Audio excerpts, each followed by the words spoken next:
le prince William a enfin brisé son silence au sujet de la princesse Diana. Et croyez-moi, ce qu'il a partagé est aussi émotionnel que surprenant. Pendant des années, nous l'avons vu garder son calme, cachant ses véritables sentiments, notamment la douleur qu'il a ressentie en voyant sa mère souffrir. Mais maintenant, nous entendons William lui-même, et c'est brut. Vous vous souvenez de ce moment où, encore un enfant, il a tendu à sa maman une boîte de chocolat en disant « Maman, je pense que tu as été blessée. Ceux-ci sont pour te faire sourire à nouveau. » Ce seul moment nous en disait déjà tellement sur la profondeur de ses sentiments. Mais maintenant, nous obtenons un aperçu plus intime de ce à quoi ressemblait vraiment sa vie, et pourquoi cette révélation sur les luttes de Diana pourrait bouleverser tout ce que nous pensions savoir sur la famille royale. Alors, qu'est-ce qui se cache derrière le silence de William, et pourquoi cela pourrait-il finalement être une mauvaise nouvelle pour la monarchie? Vous ne voudrez pas manquer ça. Mais avant de plonger dans le sujet, si vous aimez ces histoires royales autant que nous, n'oubliez pas de cliquer sur le bouton j'aime, de vous abonner et de sonner la cloche. Croyez-moi, vous ne voudrez pas manquer ce qui va suivre. Dans les derniers moments de l'épisode 4 de la saison 6 de The Crown, l'écran se fixe sur deux visages jeunes et tristes. Celui de Prince William, joué par Ed McVey, et celui de Prince Harry, incarné par Flynn Edwards.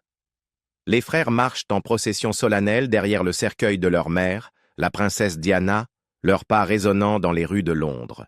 À leur côté se trouve le prince Charles, interprété par Dominic West, et le prince Philippe, joué par Jonathan Pryce. Le silence de leur marche funèbre est interrompu uniquement par le bruit de millions de personnes dans la foule, leur chagrin palpable, les larmes coulant librement. Pourquoi pleurent-ils pour quelqu'un qu'ils n'ont jamais connu? Demande William à son grand-père, le prince Philippe, sa voix étant un doux reflet de la scène accablante. La réponse de Philippe est simple, mais profonde. Il ne pleure pas pour elle. Il pleure pour toi. Dans une décision créative inattendue mais puissante, Peter Morgan, célèbre pour sa capacité à mêler fiction et réalité, se détourne de son casting acclamé et passe à des images d'archives. Ici, nous voyons les vrais Prince William et Prince Harry, âgés de seulement 12 et 15 ans, leurs visages abattus, alors qu'ils marchent sur The Mall devant le palais de Buckingham, leur jeune corps alourdi par la tristesse. Comme The Crown s'inspire souvent de l'histoire pour raconter ses histoires, Morgan souligne quelque chose de crucial dans ce moment. Ce que nous voyons n'a pas été dramatisé pour les faits. C'est un moment qui s'est réellement produit. La perte de la princesse Diana, le 31 août 1997, a été tragique. Les deux garçons se trouvaient à Balmoral en Écosse avec leur famille lorsque, dans le calme des premières heures, leur père, le prince Charles, leur annonça la mort prématurée de leur mère dans un accident de voiture. La réalité fut dévastatrice. À un âge aussi tendre, ils se sont soudainement retrouvés dans un nouveau monde, un monde sans la chaleur de leur mère bien-aimée. Les funérailles, qui eurent lieu quelques jours plus tard, le 6 septembre, se sont déroulées dans des circonstances extraordinaires. La famille royale, encore sous le choc de la perte, se retrouvait face à un dilemme sans précédent. Bien que Diana ne fût plus un membre officiel de la monarchie et qu'elle n'avait plus droit à des funérailles d'État, le public avait une vision différente. Pour eux, Diana n'était pas simplement une ancienne royale, elle était une figure qui transcendait les murs du palais de Buckingham. C'était la princesse du peuple, a déclaré le Premier ministre Tony Blair le jour de la mort de Diana. Ces mots ont résonné profondément, faisant écho à travers le pays et au-delà. Les gens partout, pas seulement ici en Grande-Bretagne, ont gardé foi en la princesse Diana. Ils l'aimaient, ils la chérissaient, ils la considéraient comme l'une des leurs. C'était la princesse du peuple, et c'est ainsi qu'elle restera dans nos cœurs et nos mémoires pour toujours. Le chagrin n'était pas réservé à la famille royale. Il était partagé par une nation et, en effet, le monde entier. La connexion de Diana avec le public était indéniable, et sa disparition a laissé un vide douloureux qui devait être reconnu. Le peuple britannique et des millions d'autres à travers le monde avaient besoin de pleurer ensemble, de rendre hommage à une femme qui était devenue bien plus qu'une princesse aux yeux du monde. Malgré les contraintes constitutionnelles, Buckingham Palace et Downing Street ont pris une décision significative: organiser des funérailles royales pour la princesse Diana, non seulement pour honorer sa mémoire, mais aussi pour permettre à la nation de pleurer ensemble. Ce fut des funérailles qui allaient transcender les traditions royales, un événement qui marquerait l'histoire de la monarchie britannique et surtout la vie de deux jeunes garçons qui venaient de perdre celle qui avait été leur mère, protectrice et étoile guide. Presque immédiatement, la question se posa: les princes Harry et William devraient-ils participer à la procession publique jusqu'à l'abbaye de Westminster?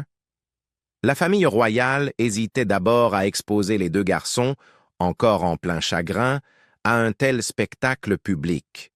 Comme le note le journaliste Adam Boulton dans son livre Tony's 10 Years, les semaines suivant la mort de Diana furent remplies de lourdes délibérations. Les événements de cette semaine de septembre 1997 étaient très tristes. Mais quand les porte-paroles de Downing Street sont venus au palais de Buckingham et ont commencé à discuter des rôles que Harry et William devraient jouer dans les funérailles, la reine avait savouré le moment où Philippe avait hurlé au téléphone depuis Balmoral « F off », a écrit Boulton, capturant la tension brute au sein de la famille royale. Un plan suggérait que seul le cadet William marche dans la procession, laissant Harry derrière. Mais Harry, dans ses mémoires spares, se souvient de son refus immédiat. « Je ne voulais pas que Willy subisse une telle épreuve sans moi », a-t-il écrit, son lien avec son frère étant indiscutable, même au milieu de cette douleur inimaginable. Finalement, c'est le prince Philippe qui prit les choses en main. Il parla directement aux garçons, leur offrant un choix qui allait devenir un moment décisif pour les deux.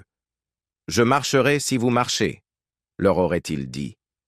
Et ainsi, ensemble, les deux frères marchèrent derrière le cercueil de leur mère, accompagnés du prince Philippe, du prince Charles et du frère de Diana, Charles Spencer. Le monde regardait, plus de 2,5 milliards de personnes se branchant pour suivre la procession déchirante. En tant qu'adultes, le prince Harry et le prince William ont souvent partagé le poids émotionnel qu'ils ont porté à cause de ce moment déchirant qui façonnerait à jamais leur vie. Pour Harry, les souvenirs sont particulièrement poignants et il a offert de profonds aperçus personnels sur l'impact profond que cela a eu sur lui. Le souvenir qui le hantait le plus était l'image de lui-même, jeune garçon, marchant derrière le cercueil de sa mère. Sa mère, la princesse Diana, venait de décéder, et Harry fut projeté sous les feux de la rampe d'une manière qu'aucun enfant ne devrait jamais avoir à vivre. Ma mère venait de mourir, et j'ai dû marcher un long chemin derrière son cercueil, entouré de milliers de personnes qui me regardaient, pendant que des millions d'autres le faisaient à la télévision, a révélé Harry aux médias en 2017, alors qu'il réfléchissait au poids insupportable de ce moment. Lorsque Harry s'est retiré de ses fonctions royales en 2020, il était devenu plus ouvert sur les traumatismes qu'il avait portés au fil des ans. C'est pendant cette période que Harry a partagé davantage de détails sur ce qu'il se souvenait le plus vivement. Ce dont je me souviens le plus, c'est le bruit des sabots du cheval résonnant sur le Mall, la route en briques rouges, a déclaré Harry dans la série documentaire de 2021 de Me You Can't See. Sa voix tremblait légèrement alors qu'il évoquait cette expérience surréaliste. À ce moment-là, nous étions tous les deux sous le choc. C'était comme si j'étais hors de mon corps. Je marchais simplement et faisais ce qu'on attendait de moi, montrant 1/10 de l'émotion que tout le monde montrait. Harry a décrit son sentiment d'être presque détaché de son propre corps, tandis qu'il suivait la procession émotionnellement engourdi, un garçon accablé par le chagrin, mais forcé de le réprimer devant le monde entier. Finalement, le traumatisme lié à la perte de sa mère, combiné à sa tendance à enfouir ses émotions, l'a conduit à consulter un thérapeute.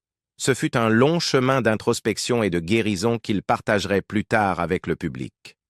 William, lui aussi, a lutté en silence. Dans le documentaire de la BBC de 2017, Diana, 7 jours, il a parlé de son expérience de la marche, la qualifiant de « l'une des choses les plus difficiles que j'ai jamais faites ». Le poids de l'occasion, ajouté à la douleur intense de la perte de leur mère si subitement, laissa William chercher une manière de faire face. Il admit avoir baissé la tête pendant toute la marche, les yeux fixés sur le sol. Je me sentais comme si, en regardant le sol et en laissant mes cheveux tomber sur mon visage, personne ne pouvait me voir, a-t-il avoué, révélant à quel point il tentait de se protéger des émotions accablantes qui l'envahissaient. La gravité du moment, le sens du devoir et la pression d'être sous les projecteurs se sont tous convergés, et il avait besoin d'échapper à tout cela, même si ce n'était que pour un instant. En repensant à ce moment, le prince de Galles estime que, bien que ce fût une décision difficile, elle était nécessaire. Ce n'était pas une décision facile, et c'était une sorte de décision familiale collective de faire cela. Il y a cet équilibre entre devoir et famille, et c'est ce que nous devions faire, a partagé William avec la BBC en 2017.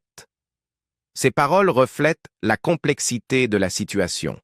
Il y avait un devoir d'honorer leur mère, mais il y avait aussi un désir profond de se protéger des émotions accablantes que cet acte nécessitait. Harry, de son côté, a une vision différente.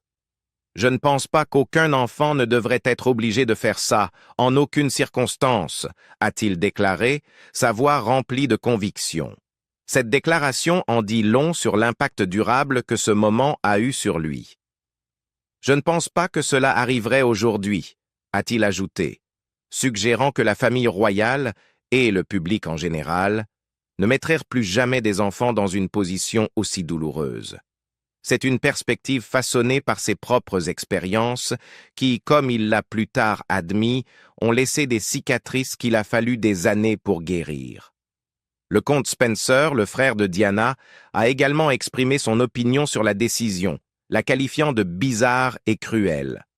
Ces mots, remplis de frustration, reflètent le sentiment croissant que la décision de faire marcher les jeunes princes dans la procession publique était tragique, peut-être prise avec de bonnes intentions mais finalement mal orientée dans son exécution. Le soutien indéfectible du prince William envers sa mère, la princesse Diana, lors de sa séparation tumultueuse d'avec le prince Charles, témoigne du lien profond qu'ils partageaient.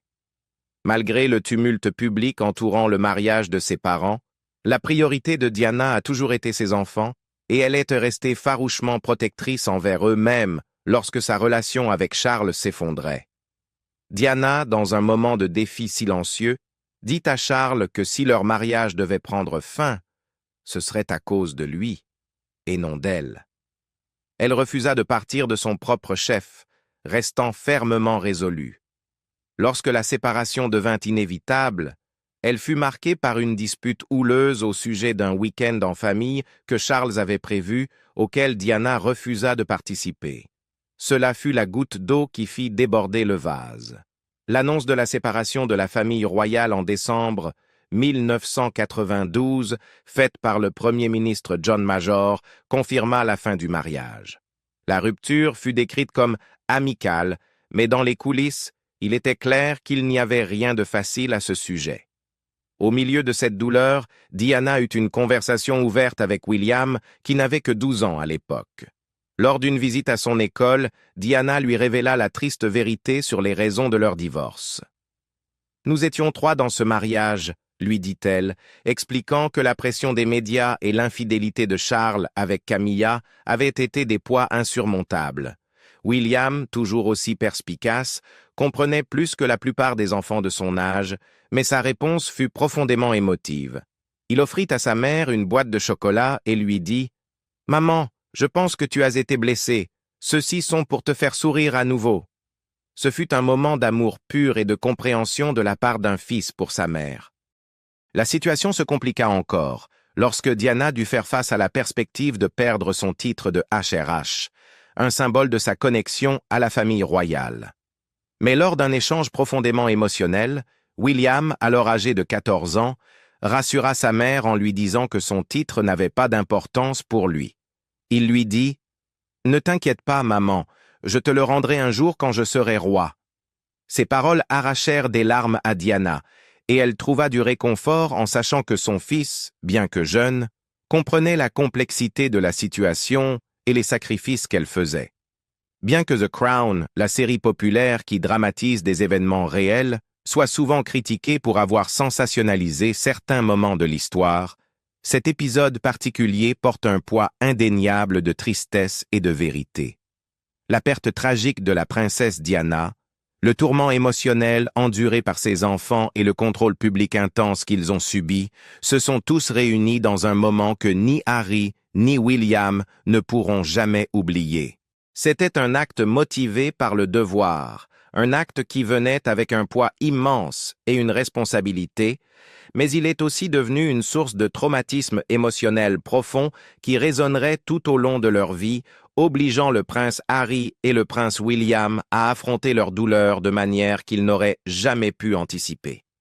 Les images douloureuses de cette époque, la longue marche silencieuse derrière le cercueil de leur mère, les milliers de regards braqués sur eux, et les millions d'autres témoins de leur chagrin à la télévision, sont devenus des souvenirs gravés à jamais dans leurs esprits.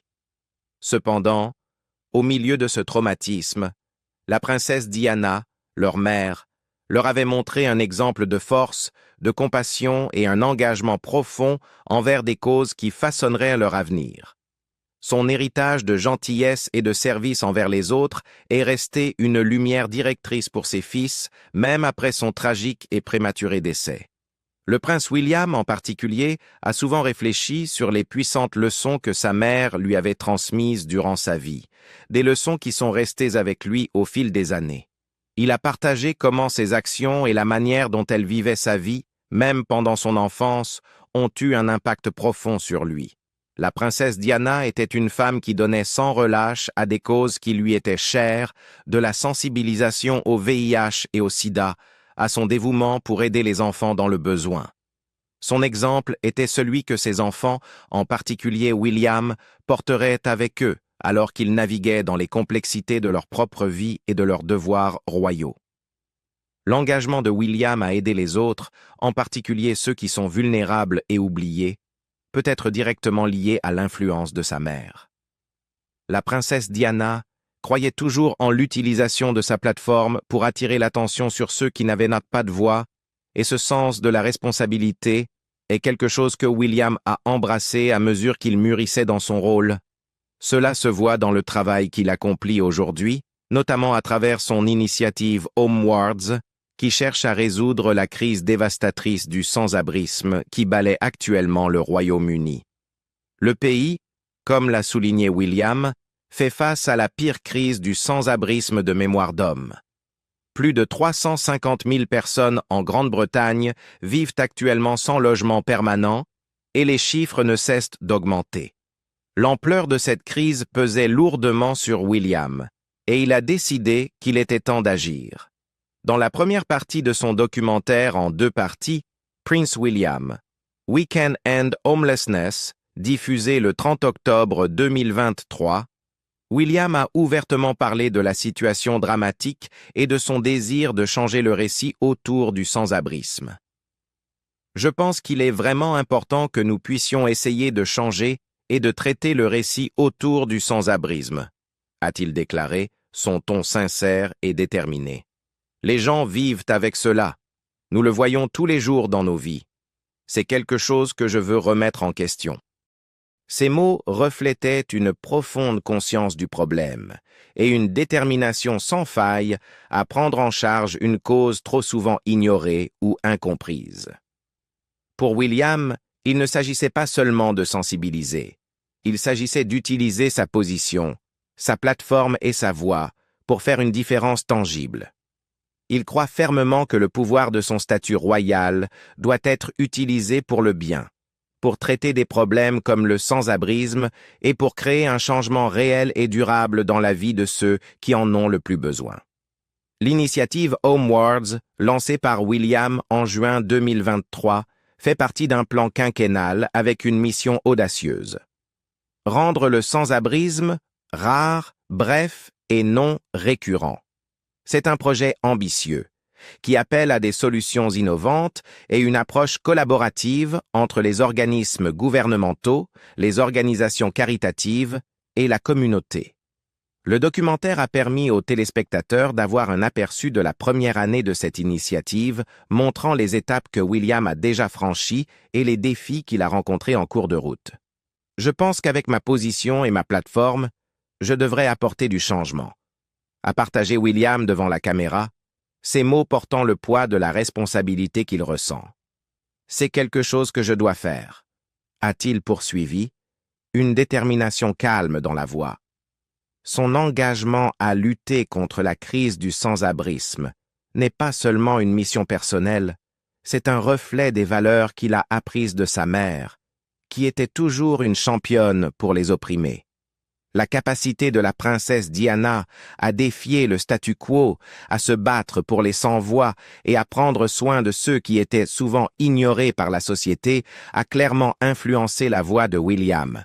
Dans la deuxième partie de son documentaire révolutionnaire, diffusé le 31 octobre 2024, le prince William a plongé encore plus profondément dans ses efforts pour combattre le sans-abrisme à travers son initiative Homeward. Au fur et à mesure que le récit se déroulait, il est devenu clair que s'attaquer au sans-abrisme n'était pas simplement un objectif à court terme pour William, c'était un engagement de toute une vie. Un engagement qui nécessiterait une dévotion incessante, une collaboration et un effort soutenu de sa part et de celle des personnes autour de lui. L'initiative va au-delà de la simple fourniture de logements pour ceux qui en ont besoin. Elle vise à traiter les causes profondes du sans-abrisme et à s'assurer que les individus ne sont pas laissés pour compte, oubliés par la société.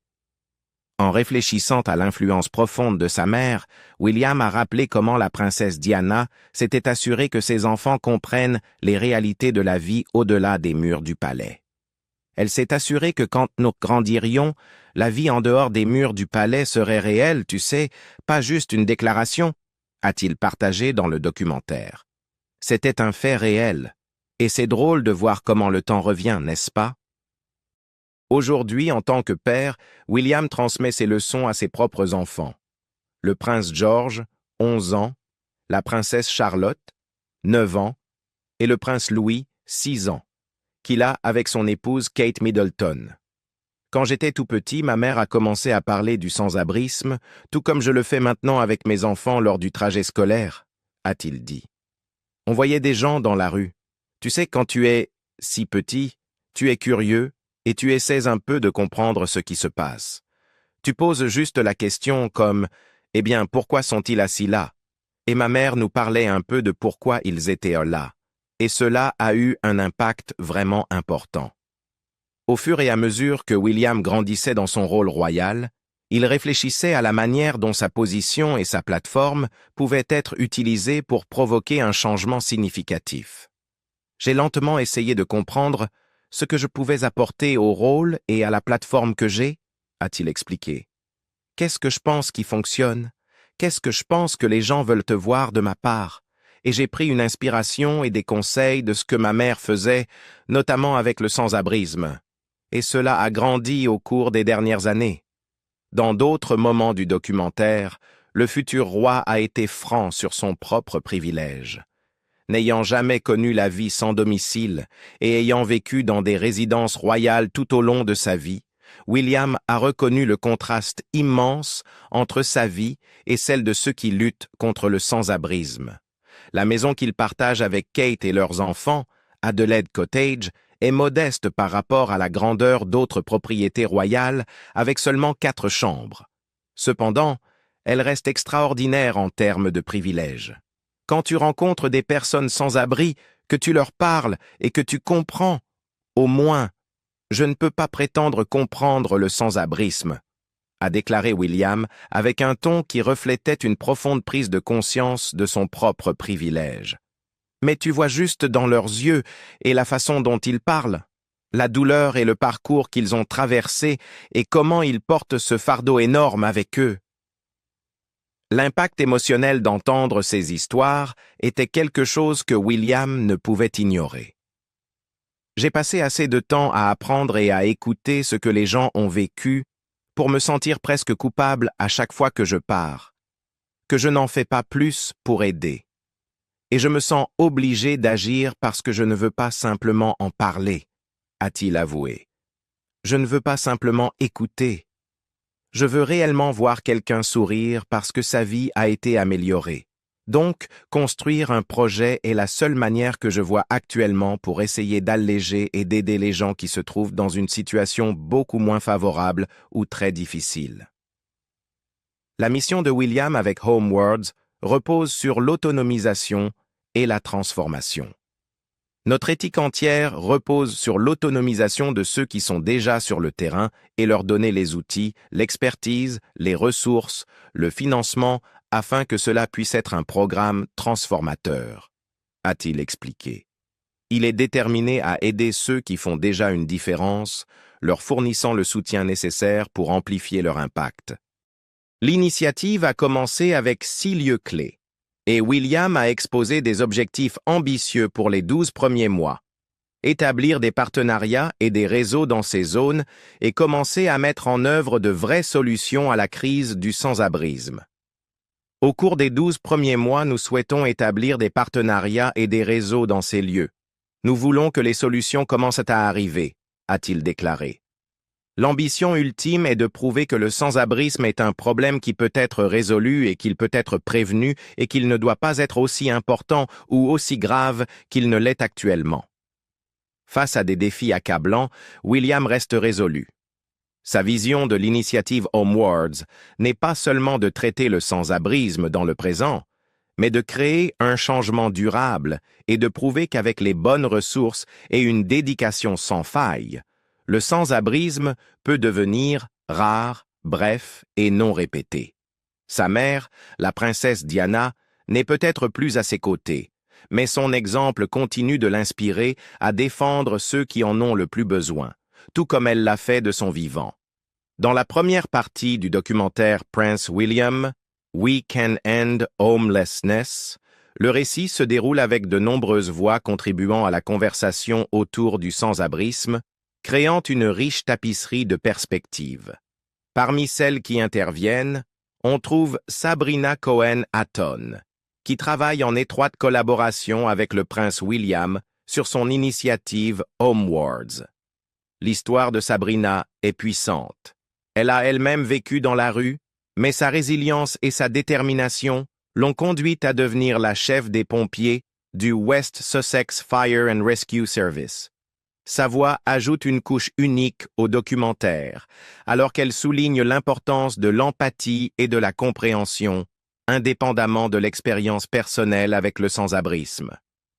Vous n'avez pas besoin d'avoir vécu le sans-abrisme pour pouvoir vous identifier aux personnes qui en souffrent, explique Sabrina, ses paroles portant un profond sens de compassion. Beaucoup de gens peuvent se relier au traumatisme.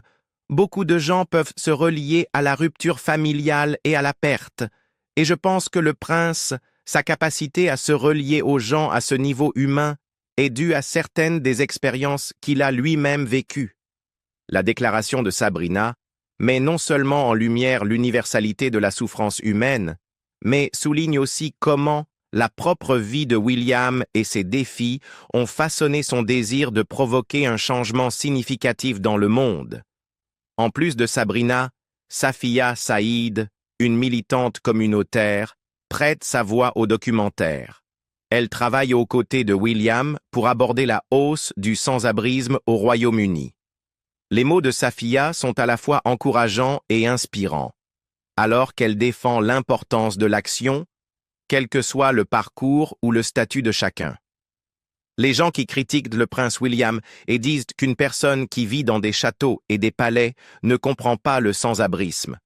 On se fiche d'où il vit, déclare-t-elle, répondant aux critiques que certains pourraient adresser au prince. L'essentiel est qu'il est humain et il le montre en dirigeant quelque chose. Et s'il ne le fait pas, qui le fera? C'est ce qu'on attend de notre futur roi. Pour Safia, l'implication du prince William est plus que symbolique, c'est personnel. J'ai l'impression qu'on compte enfin, continue-t-elle, sa voix remplie d'émotion. Les gens qui sentent qu'ils n'ont aucun pouvoir, qu'ils n'ont aucun impact, que le futur roi dise « Regardez, il faut qu'on appose un tampon sur cela ». J'ai l'impression que c'est grand temps, et je suis contente que ce soit lui qui le fasse.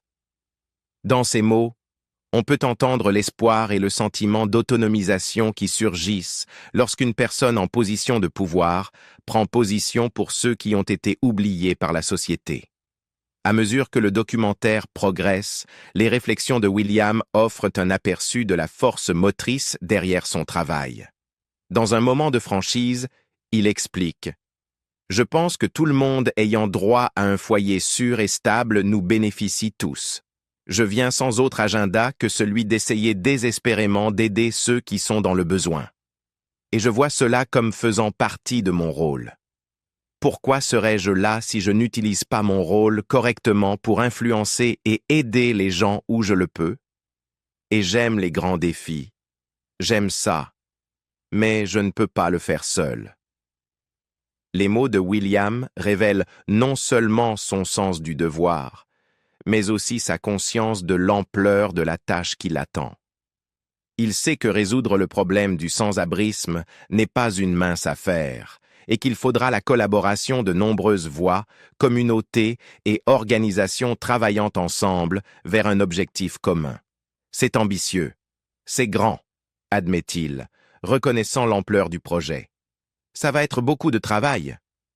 Mais malgré ce défi de taille, la détermination de William reste inébranlable.